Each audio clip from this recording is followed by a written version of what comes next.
El enigma del hombre, conocimiento de sí mismo. Caballeros y damas, muy buenas noches. Vamos ahora a tratar el tema que se relaciona con el enigma del hombre. Ha llegado la hora de saber investigar, inquirir, indagar sobre sí mismo. ¿Quiénes somos? ¿De dónde venimos? ¿Para dónde vamos? ¿Cuál es el objeto de la existencia? En realidad de verdad, no nos conocemos a sí mismos. En cierta oportunidad, platicaba yo, ciertamente, con un caballero muy distinguido. Se trataba de un erudito, con altísimos conocimientos. Cuando en forma enfática le dije que ninguno de nosotros se conocía a sí mismo, objetó diciendo: yo sí me conozco, sé quién soy. Caballero, le dije, dispense usted la molestia, pero dígame, ¿conoce, acaso, cuántos átomos tiene un pelo de su bigote? Respuesta: no lo sé. Entonces, si usted no sabe cuántos átomos contiene un pelo de su bigote, ni siquiera conoce un solo pelo de su organismo, mucho menos se va a conocer a sí mismo. El hombre no pudo menos que guardar silencio. Realmente, el enigma del hombre es tremendo, nacen las gentes sin saber por qué, mueren sin saber a qué horas. ¿Qué existía antes del nacimiento? ¿Dónde estaban los aquí presentes antes de nacer? ¿Dónde estaban hace unos 500 años atrás? ¿Qué habrá después de la muerte? Enigmas. Se han hecho muchos experimentos de tipo psíquico. Algunos de esos experimentos han resultado notables. Hace unos cuantos años, en Nápoles, acaeció un acontecimiento realmente insólito. En presencia de una mujer vulgar llamada Eusapia Palladino, se sucedían insólitos hechos: mesas que estaban sobre el piso, flotaban en el ambiente, aparecían y desaparecían extraños rostros, instrumentos musicales eran tocados por manos invisibles, etc. De toda Europa concurrieron sabios con el propósito de desenmascarar el fraude, como decían. Obviamente, todos esos científicos que concurrieron a Nápoles resultaban en el fondo escépticos en un 100%. Se sometió a Eusapia Palladino, de Nápoles, a exámenes médicos, se examinó la orina, la sangre, el corazón, el hígado, etc. Resultó una mujer normal. Se organizó todo un laboratorio para los experimentos. A Eusapia Palladino se le sentó en una silla de acero debidamente fijada en el suelo, con tornillos muy seguros, se atravesaron los agujeros de sus oídos con alambres eléctricos, se envolvió todo su cuerpo físico en alambres eléctricos. Hasta los dedos de las manos estaban realmente envueltos en hilos metálicos. Así que cualquier fraude que ella intentara hacer, era lo suficiente como para que de inmediato sonara un timbre. Dos científicos la vigilaban estrechamente, uno de un lado, otro del otro lado. Sin embargo, los fenómenos se sucedieron.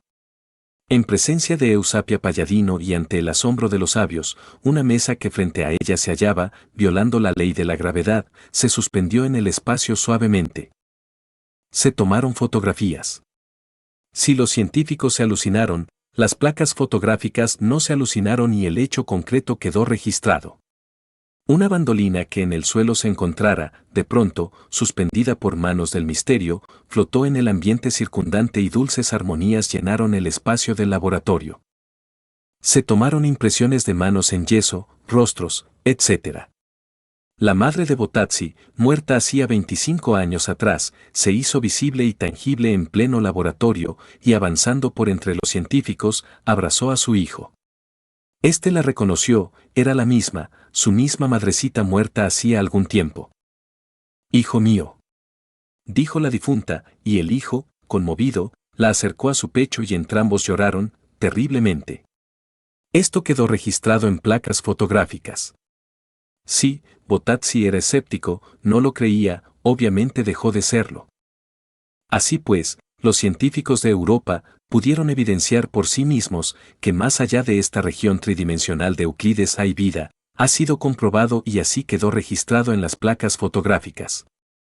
Un instrumento musical encerrado dentro de una caja de acero resonó deliciosamente con una melodía cósmica que estremeció los corazones de todos, y sin embargo, aquella caja metálica se hallaba cargada de electricidad a alta tensión. Cualquiera que físicamente hubiese intentado siquiera tocar esa caja habría sido electrocutado de inmediato. Básculas que en el laboratorio se hallaban registraron pesos extraños de extraños cuerpos. Esto de Eusapia Palladino conmovió a toda Europa. Mucho más tarde, en el tiempo, algo sucede en Merville, Estados Unidos, en una extraña casona de tipo colonial, caen piedras. Se investiga por doquiera el origen de tales cuerpos y no se halla. Se pone la queja a la policía. Esta no tiene inconveniencia alguna en allanar los domicilios vecinos, mas, nada, no se hallaba el origen de esas piedras. Lo peor de todo, es que tales piedras entraban por una ventana y salían por la otra, movimiento raro, fuera de lo común, movimiento que escapa de eso a las leyes físicas conocidas. A todas estas, existía en Merville dos señoritas muy interesantes. Cuando estos fenómenos, de aquella casa, sucedían, caían ellas en trance mediumnímico.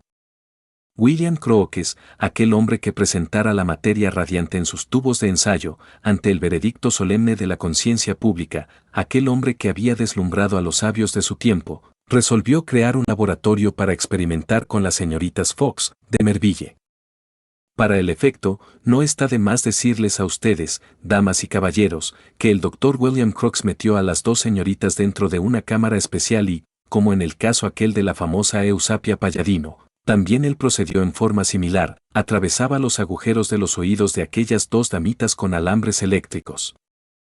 Las aseguró a postes de acero, para evitar que por ahí escondidas, tal vez en un momento de descuido, se escaparan con el propósito de realizar algún fraude. La humanidad escéptica de estos tiempos, en realidad de verdad, no piensan sino en fraudes. Las piernas, el cuerpo entero de las dos damitas, envueltos fueron también en alambres de cobre. Así que cuando ellas intentasen, de alguna manera, hacer truco alguno, de inmediato resonaría, incuestionablemente, algún timbre.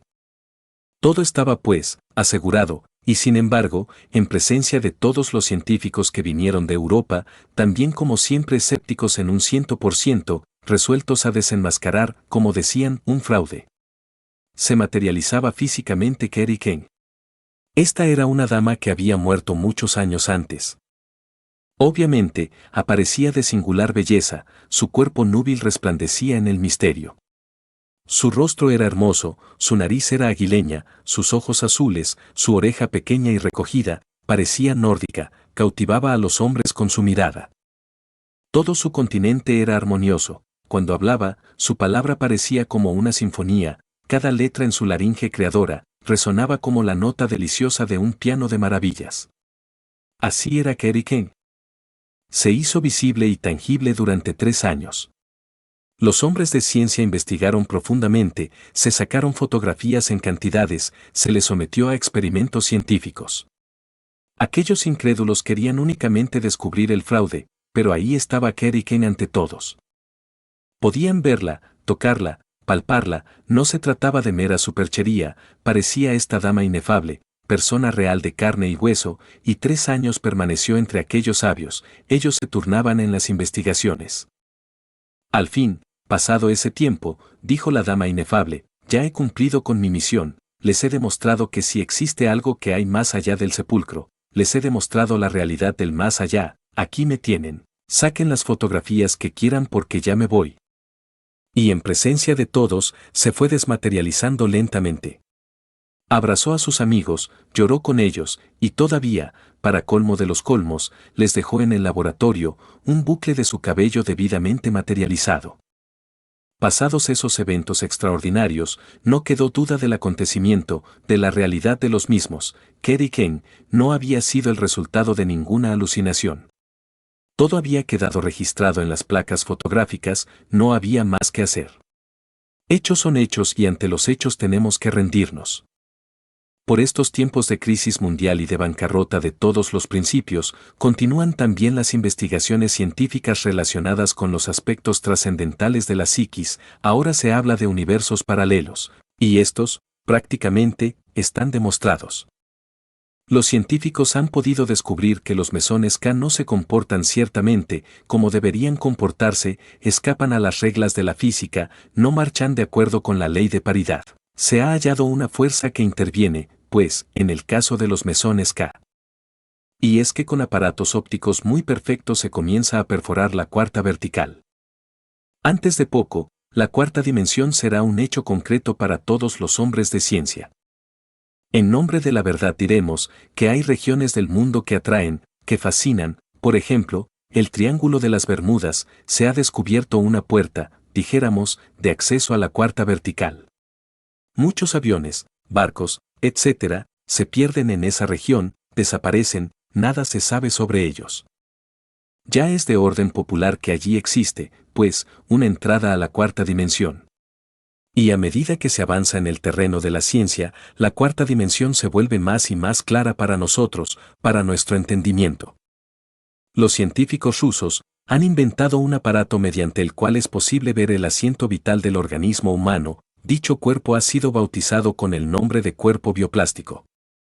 Es con tal aparato, como se ha podido verificar la realidad del cuerpo vital o linga sarira de los indostanés. Ciertamente el cuerpo físico no es todo. Nuestro cuerpo físico está compuesto de órganos, y los órganos están hechos de células, y las células están compuestas por moléculas, y las moléculas están compuestas por átomos, y si fraccionamos un átomo, descubrimos iones, electrones, protones, etcétera, etcétera, etcétera. Y en última síntesis, liberamos energía atómica. Más allá del cuerpo físico, de lo meramente tridimensional, tenemos el asiento vital orgánico, un nexus formativus mediante el cual es posible la existencia del cuerpo físico. Ese nexus formativus no es otra cosa sino el cuerpo vital. En otros tiempos, cuando se hablaba del cuerpo vital, muchos científicos sonreían escépticos, creían que el cuerpo físico podría existir únicamente mediante los principios de la cohesión molecular, o mediante los procesos bioquímicos, fisiológicos, químicos, catalíticos, etcétera, etcétera, etcétera.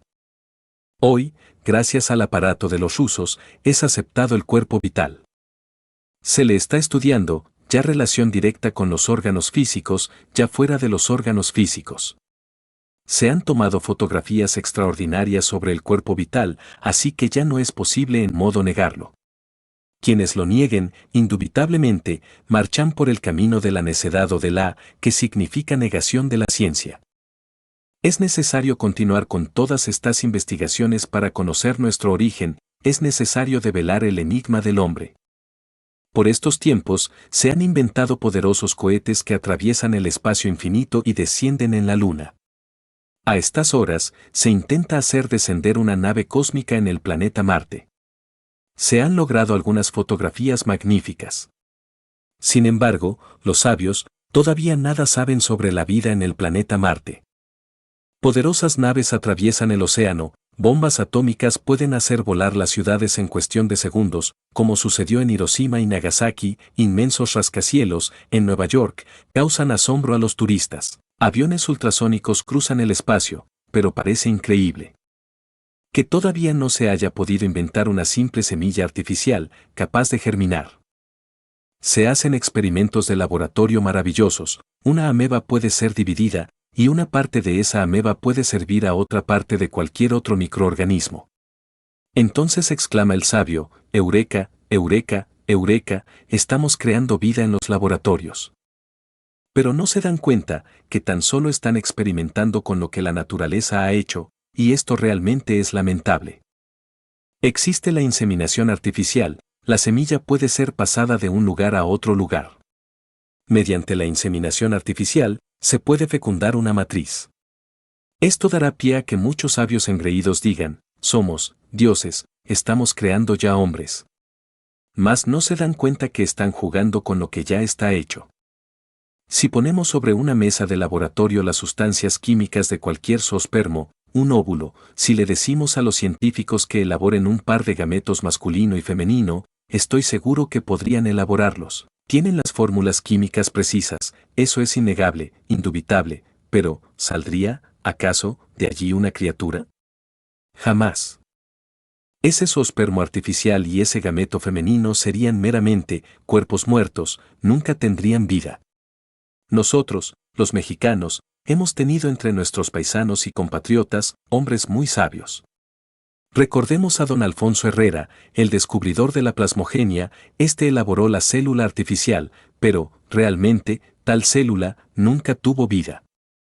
Era una célula igual a cualquier célula orgánica, pero fue siempre célula muerta, no la pudo jamás animar, don Alfonso. Así que, a pesar de los poderosos cohetes que lanzamos a otros mundos, aún no sabemos, ni siquiera, crear una simple semilla vegetal, mucho menos, humana. En cierta ocasión, discutía un escéptico con un religioso. El tema era aquel, famoso, de la gallina y el huevo, si quién fue primero la gallina o el huevo. Si fue el huevo, entonces ¿de dónde salió? Pues, de la gallina, y si fue la gallina ¿de dónde salió? Pues, del huevo. Total, que nunca se llega, por ese camino, a ninguna conclusión. Pero lo interesante de todo esto, mis queridos amigos, fue que de pronto el religioso le dice al incrédulo: ¿usted podría crear un pollo? Claro que sí, que sí. Dijo el incrédulo, estoy seguro de que sí puedo crearlo. Bueno, entonces comience por crear el huevo. Claro que lo voy a crear. Y lo creó, en su laboratorio hizo un huevo totalmente igual a cualquier huevo natural. Pero en realidad de verdad, era un huevo muerto. Cuando el religioso instó al científico para que empollara, en alguna cubeta de laboratorio, digo, en cualquier lugar, el tal huevo, resulta que de allí no salió ningún pollo.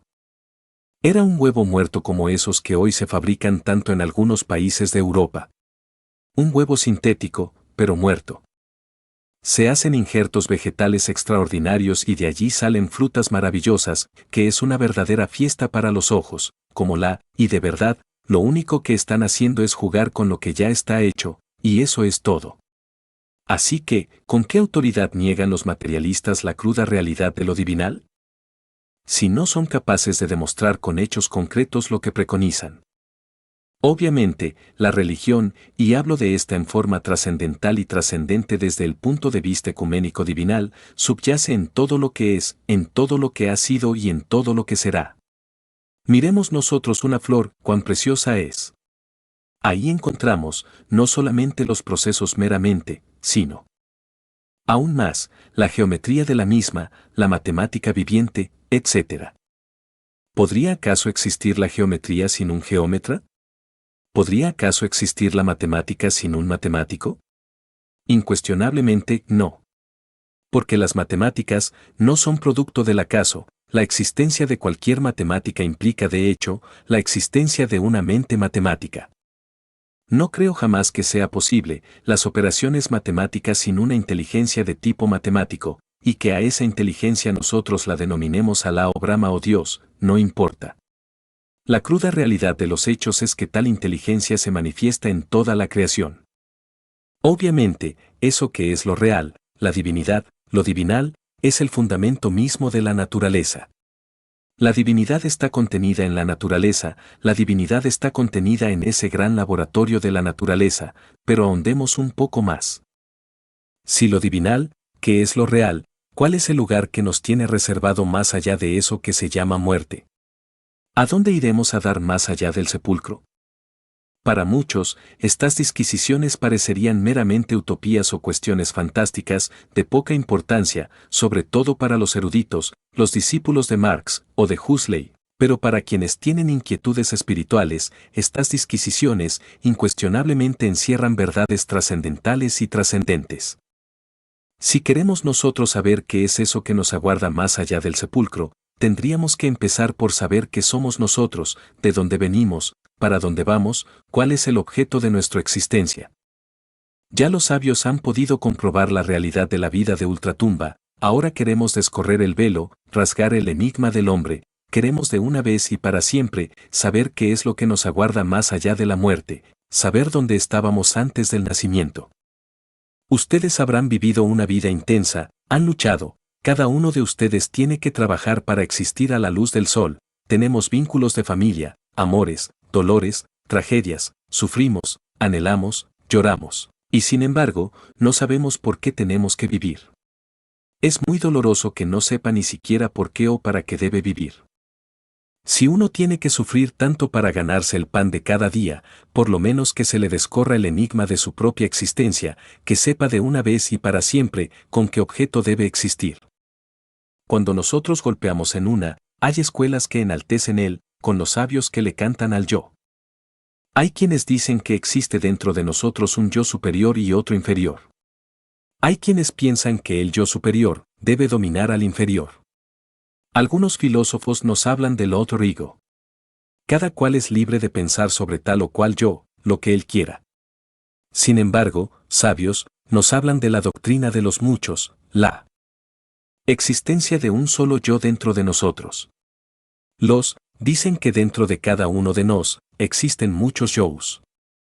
Al platicar sobre estas cuestiones, vienen a mi mente reminiscencias extrañas de tiempos juveniles. Jugaba aquel hombre hercúleo ante una mesa, entró de pronto en estado de trance mediumnímico y con voz extraña dijo: «Soy Juan Hurtado, el mayor, aquí estoy, tengo el poder para manifestarme en 1.500 materias, es decir, a través de 1.500 mediums».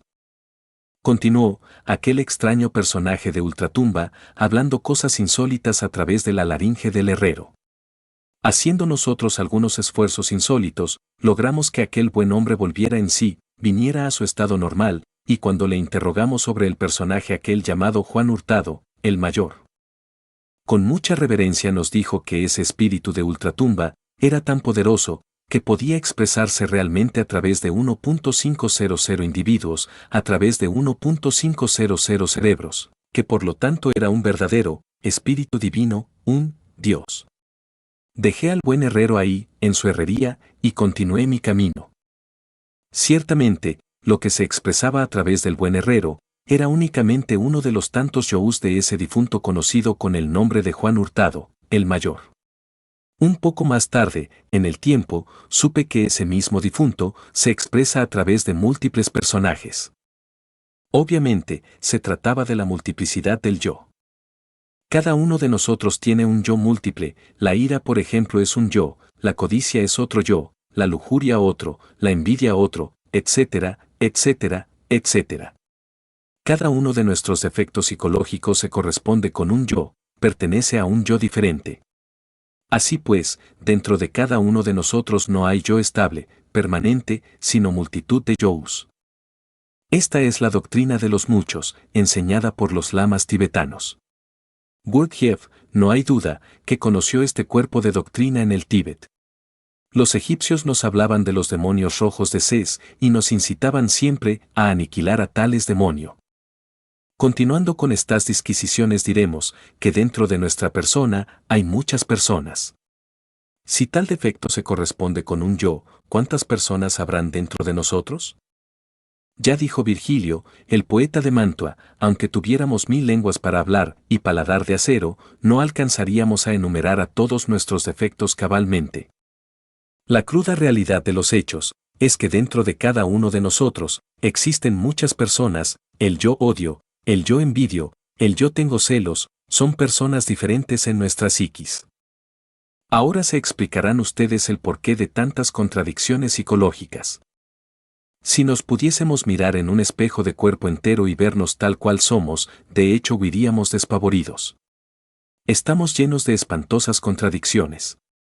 De pronto, el yo estomacal dice, quiero comer, más interviene el yo intelectual y dice, yo no quiero comer, yo quiero leer el periódico, entra después, posteriormente, un tercero en conflicto, el yo del movimiento y dice, voy a salir a caminar un rato, luego volveré.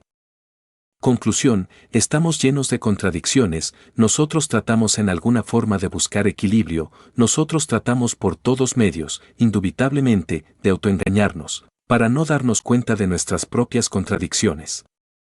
Ahora bien, cada uno de esos yous que cargamos en nuestro interior posee un centro intelectual, emocional y motor, es una persona completa.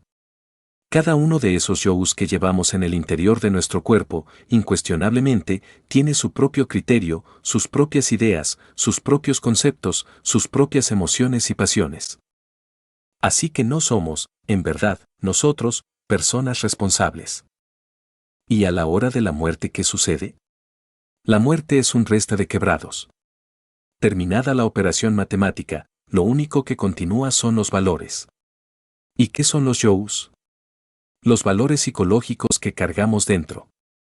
Los hay buenos, los hay malos, los hay útiles, los hay inútiles. Todos esos yous que en nuestro interior cargamos, riñen por la supremacía, cada uno de ellos quiere ser el amo, el señor. El yo psicológico que hoy controla la máquina y jura amor eterno a una mujer, es más tarde desplazado por otro, que nada tiene que ver con tal juramento, entonces la personalidad se retira y la pobre dama queda decepcionada. El yo que hoy jura lealtad a una causa, es más tarde desplazado por otro, que nada tiene que ver con tal juramento, y el sujeto se retira, dejando a sus compañeros desconcertados. En realidad de verdad, que nosotros somos máquinas controladas por múltiples yous. La muerte, repito, es una resta de quebrados, terminada la operación matemática, lo único que continúa son los valores, positivos o negativos. Estos yous, estos valores son los que continúan, se sumergen en la eternidad, se sumergen en la dimensión desconocida, se los traga la eternidad. Incuestionablemente, los valores dentro de la eternidad se atraen y repelen de acuerdo con las leyes de la imantación universal. La eternidad se traga esos valores psicológicos y después los expulsa de su seno. Conclusión, es obvio que, tales valores, retornan para reconstruir una nueva personalidad, y así es como esos valores de la naturaleza vuelven a la existencia. Se nos ha dicho, con justa verdad, que continuamos en la semilla de nuestros descendientes. Así que la existencia que actualmente poseemos no es la única. En el pasado tuvimos otra existencia. Hace mucho más hacia atrás, en el tiempo, tuvimos distintas existencias. Si no recordamos nosotros nuestras vidas pasadas, se debe esto a que siempre anduvimos fuera de casa. Hay que distinguir, mis queridos amigos, entre el yo y el ser. El yo o yous, para ser más claros, y el ser, son diferentes. El ser es el ser, y la razón de ser del ser, es el mismo ser. Hallamos el ego, es decir los yous presentes, el ser está ausente. Y como quiera que el ser es lo real y está ausente, obviamente, no es testigo de lo que sucede aquí, en casa. Así pues, ¿cómo podríamos recordar nuestras vidas anteriores si siempre anduvimos fuera de casa? Cuando uno despierta la conciencia, puede recordar sus vidas anteriores, entonces puede verificar, por sí mismo, la ley del eterno retorno de todas las cosas. Retorna la primavera, el verano, el otoño y el invierno cada año, retornan los días, los meses y los años, todo retorna. Retorna la Tierra al punto de partida original, retornan los átomos dentro de la molécula al punto original de partida, la ley del eterno retorno es la ley de todas las cosas. ¿Por qué no habrían de retornar los difuntos? Ellos también retornan, los que aquí estamos presentes, hemos retornado muchas veces, y aquí nos encontramos. Obviamente, hemos tenido en el pasado muchas existencias, si no las recordamos es porque estamos dormidos, tenemos la conciencia dormida. Incuestionablemente, la conciencia se halla embutida entre los distintos elementos inhumanos que constituyen el mí mismo, el sí mismo, es decir, para aclarar, la conciencia se halla enfrascada entre diversos yous, que dentro de nosotros constituyen eso que se llama ego. Si nosotros desintegráramos esos yous, si los redujéramos a polvareda cósmica, la conciencia despertaría. Así, por ese camino, recordaríamos todas nuestras vidas anteriores. Es indispensable desintegrar a esos yous. Para tal proceder, se necesita de una didáctica. Existe tal didáctica y puede ser explicada con una dialéctica de fondo, exacta y matemática. Obviamente, es en el terreno de la vida práctica donde nosotros podemos descubrir todos nuestros propios errores psicológicos. Si queremos desintegrar, precisamente los errores, esos agregados psíquicos, esos yous que personifican a nuestros defectos, indubitablemente, necesitaremos nosotros un gimnasio psicológico. Tal gimnasio existe aquí y ahora, es en relación precisamente con nuestros semejantes, como podemos autodescubrirnos, en relación con nuestros familiares, o en la calle o en relación con nuestros compañeros de trabajo, o en la escuela, en el templo, etc. Los defectos que llevamos escondidos afloran, en forma espontánea y natural y si nosotros nos hallamos alertas y vigilantes, como el vigía en época de guerra, entonces los podemos ver. Defecto descubierto, corresponde a algún yo. Defecto descubierto, debe ser analizado juiciosamente, debe ser abierto con el bisturí de la autocrítica y debe ser enjuiciado, críticamente, con el propósito evidente de comprenderlo profundamente, en todos los terrenos de la mente. Defecto que haya sido previamente comprendido, debe ser de inmediato eliminado. La mente, por sí misma, no podría alterar fundamentalmente ningún defecto psicológico, podría rotular los mismos diversos yous, pasarlo de un departamento a otro del entendimiento, fortalecerlo o debilitarlo, condenarlo o si justificarlo, etc., pero jamás aniquilarlo. Necesitamos de un poder que sea superior a la mente, un poder capaz de desintegrar errores psicológicos, de un poder capaz de reducirlos a polvareda cósmica. Si no ignoráramos nosotros ese poder, estoy absolutamente seguro que aniquilaríamos cualquier defecto de tipo psicológico. Tal poder ha sido llamado por los indostanes de la tierra sagrada de los Vedas, Kundalini Sakti. En Egipto se denomina Isis, la Madre Divina. Aquí, en nuestro antiguo país, México, se le denominaba Tonantzin. Entre los griegos, era la casta Diana. Así que ese gran poder no es otra cosa sino el eterno femenino, Dios Madre. Existe dentro de nosotros, sí. Existe en nuestra psiquis, allí se halla latente. Si nosotros nos concentramos intensivamente en Dios Madre, en ese eterno femenino, si la invocamos juiciosamente con el propósito de que desintegre un defecto psicológico que previamente hayamos comprendido, estoy seguro de que seríamos asistidos, y la potencia magnética del Kundalini Sakti. La superpotencia didáctica de tipo muy especial que puede ser explicada con una dialéctica trascendental y trascendente, en un 100% y divinal a fondo. Dios Madre es lo que siempre ha sido y lo que siempre será. Místicos de todas las edades rindieron culto a la Madre Cósmica, mas nunca pudieron comprender que dentro de nosotros mismos subyace tal principio divinal eterno. Lo importante es apelar a esa Madre Divina con el propósito de desintegrar los yous que he citado aquí, en esta plática. Por este camino y continuando con esta didáctica, podemos nosotros ir eliminando de nuestra mente todos esos agregados psíquicos que en nuestro interior cargamos. Cuando un agregado psíquico, es decir, cuando uno de esos yous se desintegra, la esencia, es decir, la conciencia enfrascada, embutida entre tal yo, se emancipa, se libera. Normalmente, la gente tiene un 3% de conciencia despierta y un 97%, pero desintegrando esos yous, estos agregados, Gautama, el Buda Sakyamuni, que muriera envenenado en el Asia por sus enemigos, también tuvo un 100% de conciencia cósmica. ¿Y qué diremos nosotros de Quetzalcóatl, el Cristo mexicano?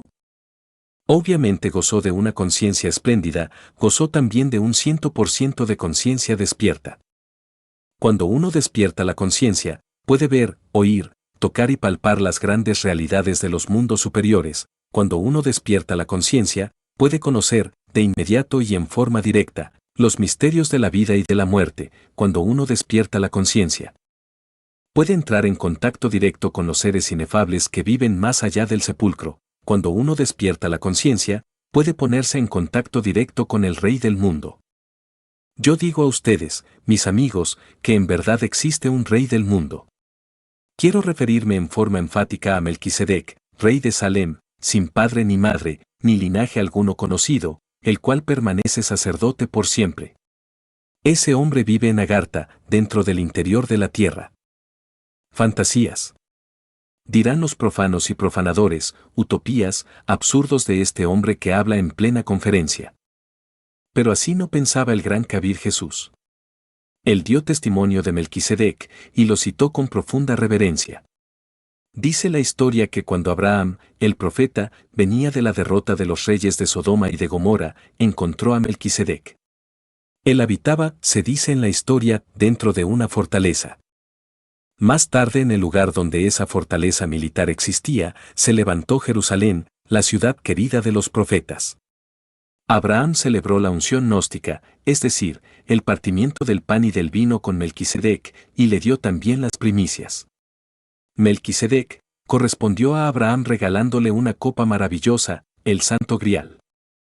Esta copa fue llevada por Abraham, mucho más tarde, a otros lugares, la poseyó la reina de Saba, y cuenta la tradición que la reina de Saba se la llevó al rey Salomón, más queriendo, aquella reina, primero que todo, conocer la sabiduría de ese sabio, le sometió a prueba.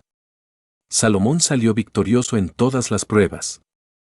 Una prueba definitiva, sucede que la reina de Saba traía 25 jóvenes, hombres y mujeres, todos igualmente vestidos, igualmente arreglados, y de la misma edad. Los jóvenes venían bien rasurados, y hasta pintados, total, que no se sabía quién era quién, cuáles eran varones, cuáles hembras.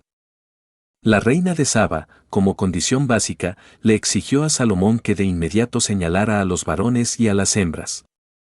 Salomón, como siempre, con tremenda sabiduría, ordenó a todos los 25 que se lavaran las manos, y en la forma como cada uno se iba lavando las manos, les conocía, y decía, este es varón, aquella es hembra, etc.